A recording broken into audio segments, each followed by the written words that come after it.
तिकडे तळ कोकणामध्ये पावसाची संततधार सुरू आहे। आज सिंधुदुर्गला येलो अलर्ट देण्यात आलाय। जिल्ह्यामध्ये 1 जून पासून आतापर्यंत 1374 मिलीमीटर पावसाची नोंद झाली आहे। तिलारी धरणामधून तिलारी नदीमध्ये पाण्याचा विसर्ग सुरू असल्यामुळे तिलारी नदीकाठच्या गावांना सतर्कतेचा इशारा देण्यात आलाय।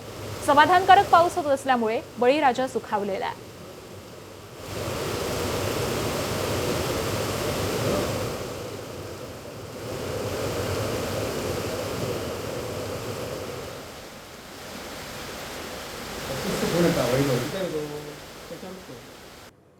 आणि तळ कोकणात भात शेतीची लागवड अंतिम टप्प्यात आली आहे। गेले काही दिवस समाधानकारक पाऊस कोसळत असल्यामुळे बळीराजा सुखावलेला असून शेतीच्या कामांना वेग दिलेला असून अंतिम टप्प्यामध्ये शेतीची कामं आली आहेत। सिंधुदुर्ग जिल्ह्यातील 57,000 हेक्टर शेतात लागवड करण्यात आलेली आहे, तर सद्यस्थितीमध्ये जिल्ह्यामध्ये 48,000 हेक्टर क्षेत्रामध्ये भात शेतीची लागवड पूर्ण झाली आहे। ऑगस्ट महिन्याच्या पहिल्या आठवड्यामध्ये भात शेतीची लागवड पूर्ण होण्याची शक्यता आहे। दरवर्षीच्या तुलनेमध्ये सरासरी 74% पाऊस झालेला असून शेतीसाठी झालेला पाऊस हा पूरक आहे।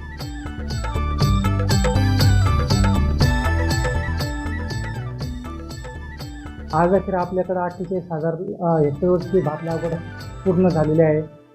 तसंच जर दुसरं पावसाच्या बाबतीत बघितलं तर सरासरी दरवर्षीच्या प्रमाणात आपल्याकडे आज अखेर 74.2% पाऊस झालेला आहे आणि पावसाची टक्केवारी ह्यावर्षी कमी असल्यामुळे तसंच थोडाफार गॅप दिल्यामुळं यावर्षी भाताची पुनर् लागवड थोडी लांबणीवर पडलेली आहे।